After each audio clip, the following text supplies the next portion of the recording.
warahmatullahi wabarakatuh. Waalaikumsalam warahmatullahi wabarakatuh.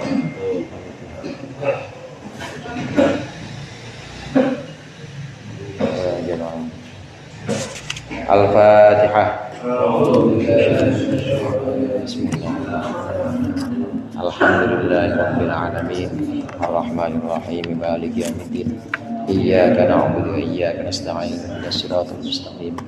Siratal ladzina an'amta 'alaihim ghairil maghdubi 'alaihim waladdallin. Alhamdulillah. Wassalatu wassalamu ala sayyidina maulana Muhammadir Rasulillah wa ala alihi wa sahabatihi wa man tabi'a sunnatahu wa jama'atah min lailatina hadhihi ila yaumil ba'tsi wan nahdah. Amma ba'd. Segenap jamaah musalla al-jihad, para ustaz, para orang tua dan sesepuh, hadirin sekalian yang berbahagia. Alhamdulillah malam hari ini kita melanjutkan pengajian rutin kita, mengaji kitab Nasaihul Ibad. Mudah-mudahan apa yang akan kita baca menjadi ilmu yang bermanfaat fid dunya wal akhirah. Amin ya rabbal alamin. Masih pada makalah yang pertama. Makalah itu bahasa Indonesianya makalah. Makalah tapi beda yang dimaksud dengan makalah dalam Indonesia dengan makalah dalam bahasa Arab. Kalau makalah di Indonesia itu sudah bentuk karya tulis dan biasanya bentuknya itu beberapa halaman atau beberapa lembar, namanya makalah. Tapi makalah asalnya dari kata makalah. Makalah itu artinya perkataan. Perkataan yang berupa nasihat, yang berupa isinya itu berupa satu kaidah misalnya dan lain sebagainya, ini namanya maqalah. Dari kata qaul. Nanti sebagaimana di awal pernah kita singgung, nanti kitab-kitab ini berisi maqalah artinya berisi perkataan-perkataan yang mengutip nasihat-nasihat baik dari Nabi Muhammad, dari para sahabat dan juga dari para tabi'in serta ulama lainnya.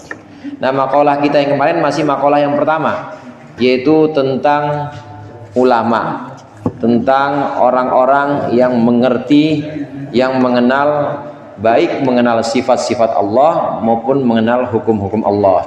Masih melanjutkan maqalah yang pertama, ada di halaman ke-19 yang terjemahan itu. Udah ketemu Pak? Halaman 19. Pakai kacamata kalau kekecilan. Bismillahirrahmanirrahim.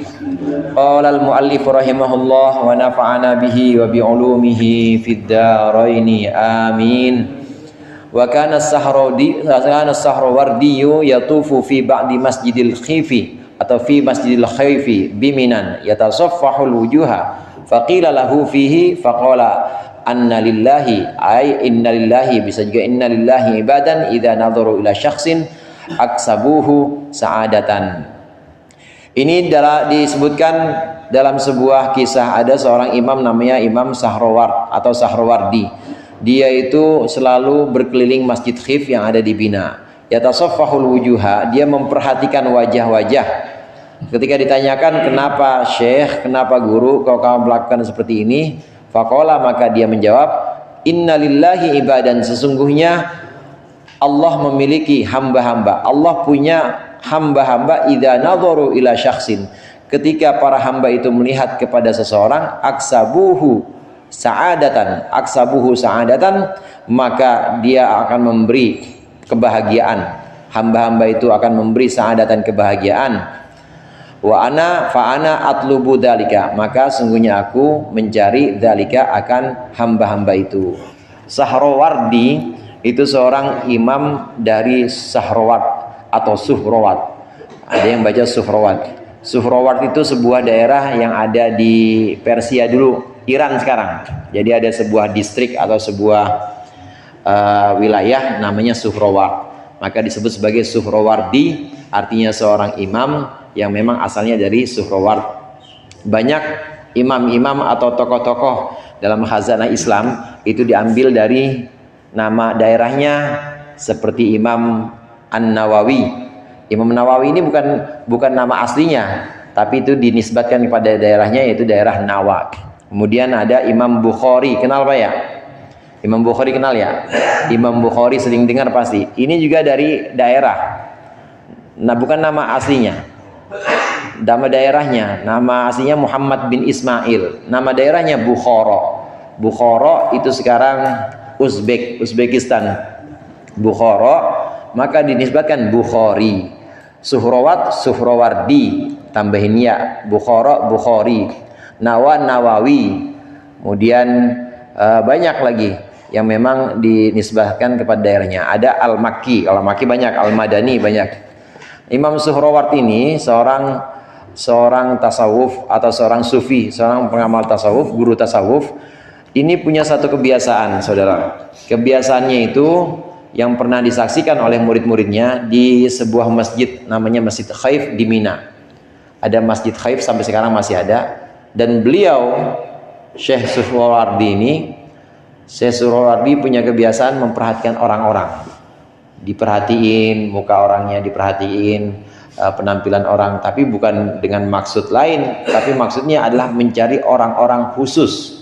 Ketika ditanya, wahai guru, wahai Imam Suhrawardi, kenapa engkau kok punya kebiasaan seperti itu? Kenapa engkau memperhatikan setiap orang yang masuk ke dalam masjid ini? Jawaban beliau, Allah itu punya hamba-hamba. Ketika kita melihat kepada hamba-hamba itu, maka kita bahagia seketika itu juga. Ini adalah hamba-hamba Allah yang terpilih. Maka aku mencari hamba-hamba Allah yang seperti itu. Tentu yang dimaksud dengan hamba-hamba di sini hadirin bukan orang-orang sembarangan, bukan hamba-hamba Allah sembarangan. Kadang kan kita hamba Allah buat mainan. Hamba Allah nyumbang 2.000, hamba Allah. Ini yang dimaksud dengan hamba Allah yang hakiki. Hamba Allah kalau sudah yang menyebutkan adalah seorang guru misalnya seperti Imam Suhrawardi, atau yang menyebutkan bahkan Allah, yang menyebutkan hamba itu Allah, itu berarti udah benar-benar hamba. Kalau disebutkan Subhanalladzi asra bi abdihi, maha suci Allah yang memperjalankan hambanya, maksudnya hamba Allah. Ini yang menyebutkan hamba Allah langsung. Nabi Muhammad diberikan gelar sebagai hambanya. Itu artinya udah benar-benar mentok sempurnanya. Benar-benar mentok sempurnanya artinya dia sudah menunaikan tugasnya, tugasnya sebagai seorang hamba yang memang harus menghamba. Nggak pernah ngaku-ngaku kalau saya bisa ini, saya bisa itu, saya bisa sholat, saya bisa mimpin masyarakat, nggak pernah. Tapi selalu yang dilihat, saya nggak bisa apa-apa, tapi Allah yang menuntun saya. Ini kalau hamba yang udah benar-benar seperti ini. Ini namanya hamba Allah. Jadi sebutan di sini Imam Suhrawardi menyebutkan sungguhnya Allah memiliki para hamba. Ini bukan hamba sembarangan, maksudnya adalah orang-orang alim. Kaitannya dengan pembahasan yang lalu hadirin. Kaitannya dengan pembahasan tentang orang-orang yang perlu kita dekati, orang-orang yang perlu kita kumpul bersama mereka. Kemarin itu ada ulama, satu lagi ada hukama, satu lagi ada kubaro. Masih pada ingat ya? Ini kalau saya kasih ulangan jeblok ini. Ada 3 kelompok. Yang pertama ada yang disebut dengan ulama. Ulama itu orang-orang yang mengetahui hukum-hukum Allah, halal haram, perintah-perintah Allah, larangan-larangan Allah. Ada larangan yang wajib namanya fardu, ada perintah yang wajib namanya fardu, ada perintah yang tidak wajib namanya sunnah. Larangan ada larangan yang wajib namanya haram, wajib dijauhi. Ada larangan yang tidak wajib namanya makruh. Ada yang diantara kedua itu mubah namanya, dan dirincikan. Ini ulama. Ada yang hukama. Hukama ini orang-orang yang antara ucapannya dengan perbuatannya itu pas. Hukama ini adalah orang-orang yang punya kebijaksanaan dan dia bukan hanya mengenal hukum-hukum Allah, tapi juga mengenal sifat-sifat Allah, mengenal kebiasaan-kebiasaan Allah kepada makhluknya. Kalau sempat saya sampaikan, mungkin kalau dalam satu kampung misalnya ada maksiat, tidak ada yang amar ma'ruf nahi mungkar, biasanya Allah turunkan bencana misalnya begitu. Kalau ini dia bisa tahu tentang kebiasaan-kebiasaan Allah yang Allah terapkan kepada makhluknya, karena memang Allah berikan pengetahuan itu, namanya hukama. Apakah dia menguasai hukum-hukum secara detail, hukum-hukum dalam Islam syariat? Enggak, kadang-kadang. Tapi orang-orang hukama ini, ulama-ulama atau orang-orang yang memang bijaksana, hukama sebutannya, ini adalah orang yang kalau kita bergaul dengan mereka, ini akan mendapat kecerahan hati kita. Bawaannya enak, bawaannya itu pengen ingat Allah, pengen ibadah, dan itu lumrah, lazim menurut saya. Kayak bapak-bapak misalnya, kalau ketemu dokter nih misalnya, kan pengennya atau rasanya pengen kalau ketemu dokter tuh, oh pengen gaya hidup sehat, oh pengen coba ngatur makanan, pokoknya pengen sehat terus dah, gitu kira-kira. Kalau ketemu sama orang yang duitnya banyak, kira-kira ngapain tuh bayangan kita? Bukan bayangan orang, dan bayangan umumnya orang, bukan kita. Umumnya orang, apalagi panitia pembangunan gitu. Kalau ketemu orang duitnya banyak, pasti pengen ngajuin proposal, kan gitu ya. Macam-macam tuh, macam-macam kecenderungan. Nah, ada orang-orang yang kalau kita melihat itu bawaannya, kita pengen ingat Allah, pengen rajin ibadah, kayak diajak. Ini namanya hukama. Kemudian ada kubaro. Kubaro itu tokoh besar yang menguasai dua sekaligus kecenderungan ini. Dia paham ilmu-ilmu agama, dan juga dia paham sifat-sifat Allah, paham perbuatan-perbuatan Allah dan kebiasaan Allah kepada makhluknya.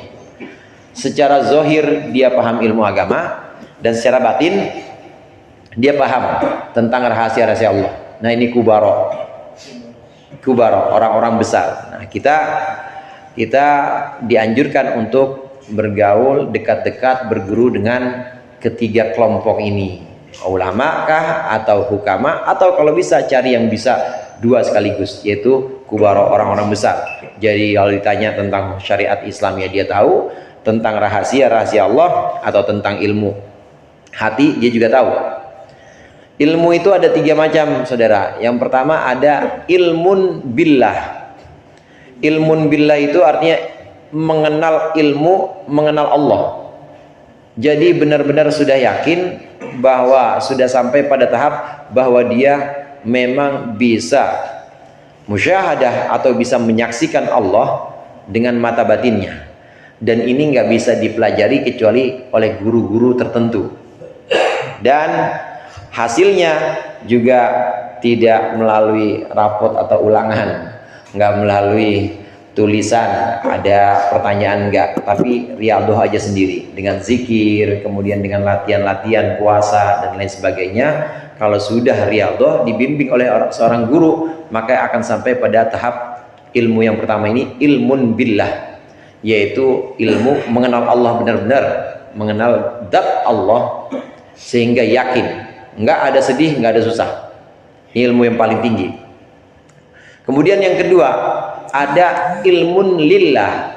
Ilmun lillah itu ilmu tentang bagaimana bermuamalah dengan Allah, atau bagaimana kita berhubungan sebagai seorang hamba seharusnya kepada Allah, baik secara zahir, yaitu sholat kita, baca Qur'annya kita, puasa kita, maupun secara batin, hati kita gimana caranya supaya tawadu saat sholat, khusyuk. Di luar sholat kita juga tawadu, kita ikhlas berbuat di masyarakat, dan semua perbuatan-perbuatan batin seperti ikhlas, tawadu, khusyuk, ridho, qanaah, itu semua namanya ilmu lillah, ilmun billah, ilmun lillah. Yang pertama billah, yang kedua lillah. Nah, yang disebut dengan hukama, orang-orang yang mengetahui tentang sifat-sifat Allah, mengetahui kebesaran-kebesaran Allah, punya dua kecenderungan ini. Dia tahu tentang sifat-sifat Allah, dan dia juga tahu tentang ilmu bagaimana menata hati, ikhlas. Tentunya sebelum dia mengajarkan sebagai seorang ulama, sebelum dia mengajarkan, dia sudah mencapai tahap itu. Artinya udah ngerasain dulu. Orang nggak bakal bisa menceritakan rasanya kopi kalau dia belum pernah ngopi. Pasti dia udah pernah ngopi dan udah tahu rasanya kopi. Begitu juga ulama-ulama yang disebut dengan hukama ini, yang ada ilmu tentang sifat-sifat Allah, zat Allah, bahkan sampai pada tingkat yakin maka dia saat mengajarkan dia sudah sampai pada tahap itu. Nah, satu lagi ada ilmun bi ahkamillah, ilmu tentang hukum-hukum Allah yang ditulis dalam buku-buku seperti fikih, apa itu haram, haram itu adalah perbuatan yang dilakukan mendapat dosa, ditinggalkan dapat pahala. Kemudian perinciannya apa saja yang haram, kemudian yang wajib, apa itu yang wajib, itu namanya ilmun bi ahkamillah. Nah, tiga-tiganya ini adalah orang-orang pilihan Allah yang kita harus berkumpul bersama mereka. Kembali kepada Syekh Suhrawardi. Syekh Suhrawardi ini punya kebiasaan melihat orang di Masjid Khaif. Karena memang ada hamba-hamba Allah, maksudnya adalah ulama maupun hukama maupun kubaro, yang kalau kita melihat wajahnya maka kita bahagia seketika itu dia. Adem rasanya hati kita, nggak beringsangan atau nggak resah lagi udah. Yang tadinya ada keluh kesah, ada gundah gulana, galau aja galau, tapi ketemu sama guru, ketemu sama orang ini, belum ngomong aja itu udah bahagia kita. Ada yang seperti itu. Allah punya hamba-hamba Allah yang pilihannya, dan kalau kita lihat itu kita bahagia melihatnya. Dan biasanya ini orang-orang yang seperti ini biasanya tidak terkenal dan tidak populer, nggak masyhur tapi mastur. Ada wali sebutannya wali masyhur, artinya terkenal. Dan wali masyhur ini ya kalau udah masyhur ya berarti kita bisa lihat atau kita bisa temui, kita bisa minta barokahnya. Kalau ketemu ya kita senang dan bahagia seketika itu juga. Ada wali mastur. Mastur itu tertutup, nggak ketahuan. Nah, yang dicari oleh Syekh Suhrawardi ini di Masjid Khaif adalah yang seperti ini. Orang-orang yang kalau kita lihat maka mendatangkan bahagia. Selamanya kita tidak akan susah karena kita melihat bahagianya. Bahagia kita melihat wajah-wajahnya yang berseri, kita melihat orang-orang ini adalah orang-orang yang memang ikhlas lillahi ta'ala, maka kita senang ketika melihat dia dan hilang kesulitan atau keluh kisah kita. Kemudian qala nabiyyu, bersabda Nabi sallallahu alaihi wasallam, sayati zamanun ala ummati yafirruna minal ulama'i wal fuqaha'i. Akan datang satu masa atas umatku yafirruna minal ulama'i wal fuqaha, mereka menjauh dari ulama dan ahli fikih, fuqaha. Jadi ulama itu zamannya alim, fuqaha zamannya faqih. Fayabtalihumullah bitalati baliyat. Ketika mereka menjauh dari ulama, menjauh dari fuqaha, maka Allah menguji mereka dengan 3 fitnah atau 3 ujian. Pertama, ulaha yarfa'ullahul barakata min kasbihim. Yang pertama, Allah mengangkat barokah dari pekerjaan mereka. Watsaniyatu, yang kedua, yusallitullahu ta'ala alaihim sultanan dzaliman. Allah akan menguasakan kepada mereka sultanan dzaliman, penguasa yang zalim. Menguasakan maksudnya menjadikan pemimpin, tapi yang dijadikan orang yang zalim buat mereka. Watsalitsatu yakhrujuna minad dunya bighairi iman. Yang ketiga, mereka keluar dari dunia, maksudnya meninggal bighairi iman, tanpa membawa iman. Nauzubillah. Ini ramalan Nabi Muhammad sallallahu alaihi wasallam. Sabda Nabi Muhammad, akan datang satu masa di mana umatku berlari dari ulama dan fuqaha. Hadirin jamaah rahimakumullah, ulama dan fuqaha pada masa awal, pada masa Rasulullah dan para sahabat, itu tentu bukan ulama dan fuqaha yang dimengerti sekarang. Jangankan zaman sekarang, namanya milenial sekarang ya, milenial. Zaman Imam Ghazali itu kira-kira tahun 1000-an atau 1050 lah. Imam Ghazali itu wafat tahun 1111. Tahun 1000-an, ini kan udah tahun 2024 sekarang. Imam Ghazali itu mengatakan bahwa saat Nabi mengatakan fuqaha atau ulama, begitu juga Al-Quran. Kalau Al-Quran menyebutkan ulama, menyebutkan waliyatafaqahu fid din walaula nafarum min kulli firqatin, hendaklah ada diantara mereka sekelompok liyatafaqahu fid din, agar memahami agama. Ini maksudnya bukan fikih-fikih ulama pada masa Imam Ghazali. Dulu itu abad ke-10 Masehi, jadi masih tahun 1000-an, belum sekarang kan abad 21. Zaman Imam Ghazali itu ada kecenderungan, saudara, ulama fikih menguasai hukum-hukum Islam. Dia tahu, nah karena tahu hukum-hukum Islam, maka dia dapat jabatan, entah jadi hakim agung, entah jadi hakim yang di wilayah tertentu, dan dapat gaji. Ada kecenderungan itu. Dikritik pedas oleh Imam Ghazali. Yang dimaksud dengan ahli fikih bukan yang begini. Bukan yang kemudian mengejar jabatan dekat dengan penguasa, bukan. Yang dimaksud dengan ahli fikih dalam masa awal, pada masa awal Rasulullah bilang dan Al-Quran bukan ini. Begitu juga ulama yang dimaksud pada masa awal, kalau Nabi yang ngomong dan juga Al-Quran yang bicara, Nabi yang bersabda, Al-Quran yang berbicara, maka yang dimaksud ulama bukan ulama yang ada saat ini, apalagi ulama yang ada di majelis ulama misalnya Indonesia lagi, majelis ulama Indonesia, bukan itu. Jadi sudah ada pergeseran makna. Jadi yang dimaksud di sini adalah ulama yang sebenar-benarnya ulama dan fuqaha yang sebenarnya fuqaha. Sabda Rasulullah SAW, ada satu zaman di mana umatku berlari dari ulama, berlari dari fuqaha, maka Allah akan memberikan 3 cobaan. Yang pertama, barokah dari pekerjaannya Allah hapus. Kerja dari pagi sampai sore, kadang-kadang sampai malam, nggak ketemu anak lagi, berangkat, anak masih tidur, pulang, anak udah tidur, ketemunya sama anak mertua doang. Nah, anak mertua udah tahu anak mertua, Pak? anak yang paling tua di rumah bapak tuh anak mertua, bukan anak yang pertama. Itu kerja banting tulang tapi nggak ada barokahnya, artinya habis begitu aja dan rasanya capek doang, nggak bahagia. Itu namanya dihapus barokah dari pekerjaannya.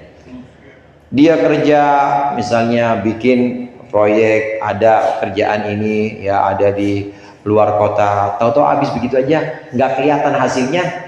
Buat anak-anaknya juga nggak kelihatan, ya anaknya sekolahnya begitu, malah jadi anak bandel, nggak berkah kerjanya. Diangkat keberkahan dari pekerjaan mereka.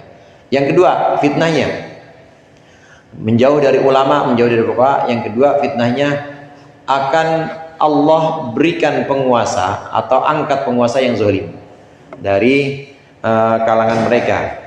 Jadi satu wilayah atau satu kampung, satu wilayah itu sengaja Allah pilihkan penguasa, tapi penguasa itu penguasa yang zalim, penguasa yang tidak adil dan berbuat aniaya kepada orang itu. Kenapa bisa demikian? Karena jauh dari ulama, jauh dari fuqaha. Allah angkat entah melalui pilkada ya, entah melalui pilpres, diangkat penguasa yang zalim yang ternyata nggak sayang sama dia. Nggak sayang dalam arti nggak sayang di sini ya, tidak ada pemerataan, kemudian juga mau ibadah susah, itu namanya penguasa yang zalim. Selama ibadah masih dijamin sih, insya Allah itu dia masih menjamin, masih bisa menjamin untuk kita orang-orang yang beragama. Diangkat atau Allah angkat penguasa yang justru nggak melindungi kita, nggak sayang sama kita, tapi menyiksa kita. Kenapa bisa demikian? Karena jauh dari ulama, jauh dari fuqaha. Yang ketiga, naudzubillah, ini kata Rasulullah, pada zaman ini saat umat menjauh dari ulama, dia akan meninggal su'ul khotimah, tidak membawa iman, naudzubillah. Itu 3 itu. Nah, sekarang yang perlu kita bahas, ulama yang dimaksud di sini, fuqaha yang dimaksud di sini, tentu ulama dan fuqaha yang pada masa awal Rasulullah sampaikan. Ulama yang dimaksud di sini, kalau kita sudah kenal 3 macam ulama tadi, adalah 3 orang itu. Yang pertama, orang-orang yang mengenal Allah dengan sifat-sifatnya. Kemudian yang kedua, orang yang mengenal kebiasaan-kebiasaan Allah. Dia tahu betul bagaimana Allah itu berbuat atau melakukan af'al, perbuatan-perbuatan kepada makhluknya. Yang ketiga, ulama yang mengenal hukum Allah dengan sesungguhnya. Dan biasanya ulama yang mengenal hukum Allah dengan sesungguhnya tidak akan mempermainkan hukum itu dan tidak cinta dunia. Itu ulama yang sebenarnya. Ada satu batasan Imam Ghazali lagi. Banyak memang Imam Ghazali dalam bab fadilah ilmu atau keutamaan ilmu dan orang alim, itu paling rendah minimal seorang bisa disebut ulama, seorang bisa disebut alim, jamannya ulama, seorang bisa disebut alim atau sekelompok orang bisa disebut ulama, itu minimal dia kenal, dia tahu bahwa akhirat lebih utama dibanding dunia. Itu ulama, minimal itu. Orang bisa dikatakan ulama, dia tahu dan yakin, artinya dari amalnya dan juga dari perbuatannya sehari-hari, dia tahu bahwa akhirat lebih utama dibanding dunia. Ngajar, nggak mikirin apa-apa misalnya. Kenapa? Karena tahu ngajar itu buat akhirat nanti. Terus dia ngabdi kepada masyarakat, nggak apa-apa, pokoknya akhirat aja. Tuh yang sebenarnya ulama, minimal itu.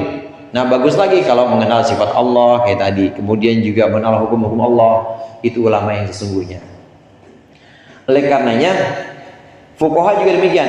Fuqaha yang dimaksud di sini adalah orang-orang yang faham betul tentang hukum-hukum Allah dan faham betul tentang sifat-sifat Allah. Maka saat Nabi Muhammad ditanyakan siapa orang yang paling faqih, artinya paling paham agama di Madinah, man afqahukum fil Madinah, maka para sahabat menjawab atqahum lillah, siapa yang paling fikih atau yang paling paham tentang agama. Saat Rasulullah tanya begitu, maka para sahabat jawab yang paling paham agama adalah orang-orang yang paling takut sama Allah.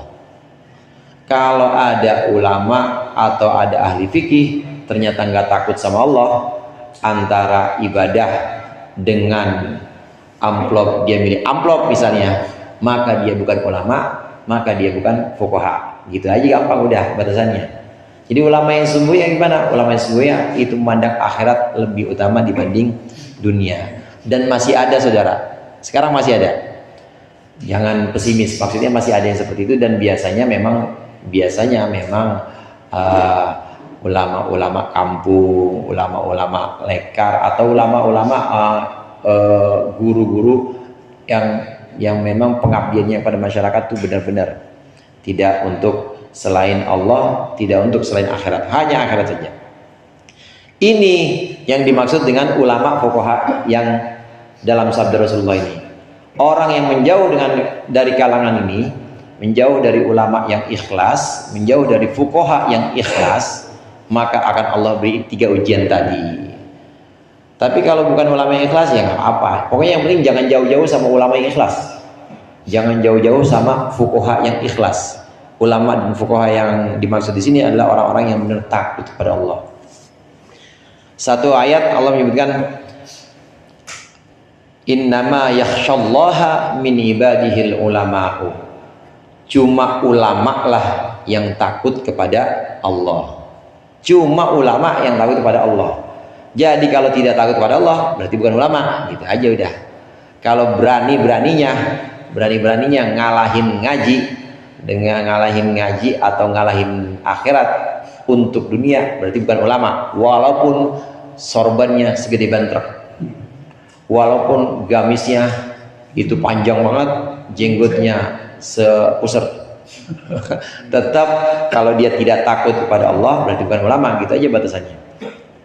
Karena ulama ini yang benar-benar menuntun kita supaya kita itu taat kepada Allah, takut kepada Allah, dan kita mengenal Allah. Ini ajakan. Satu sisi Nabi Muhammad itu kan disebut sebagai da'i ilallah. Da'a ilallahi fal mustamsikuna bihi mustamsikuna bihablin ghairi munfasimi.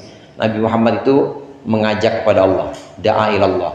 Kemudian juga di yang kita kenal itu wajib syukru alaina mada'a lillahi da, wajiblah bersyukur kepada kita mada'a lillahi da, karena ada seseorang yang mengajak kita kepada Allah, artinya mengenal Allah, taat kepada Allah, mengenal sifat-sifat Allah sehingga ada rasa takut kita kepada Allah dan juga ada rasa cinta kita kepada Allah.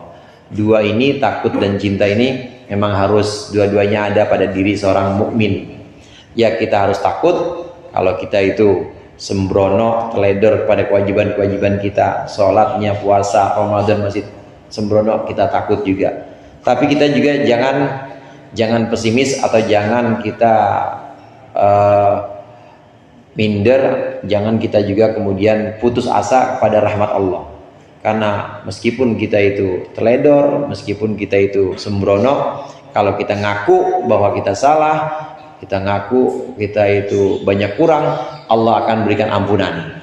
Nah, yang ngajarin kayak begini nih, ini yang ngajarin seperti ini ulama, mengajak supaya kenal Allah dan tahu bahwa Allah itu yang memberikan kita kehidupan, yang memberikan kita segala nikmat, tapi Allah juga yang nanti akan muncul dengan sifatnya yang adil dan akan mengadili kita dengan kekeliruan-kekeliruan kita. Ini diajarkan semua oleh ulama.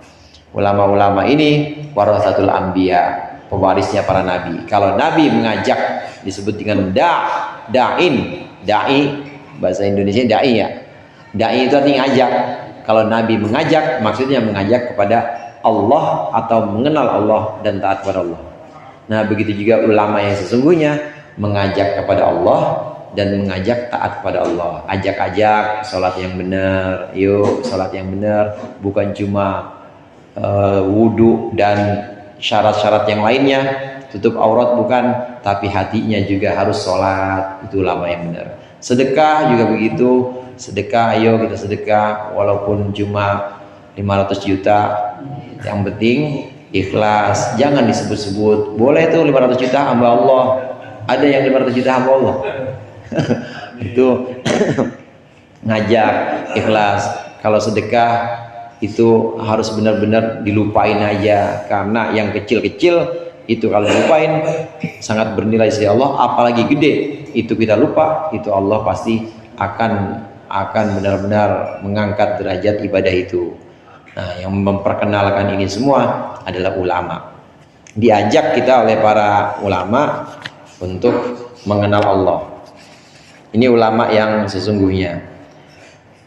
Ulama yang seperti ini atau fuqaha yang benar-benar takut kepada Allah, kemudian kenal kepada Allah, dia pengenalannya itu kemudian ditularkan kepada murid-muridnya, maka muridnya jangan sampai jauhin.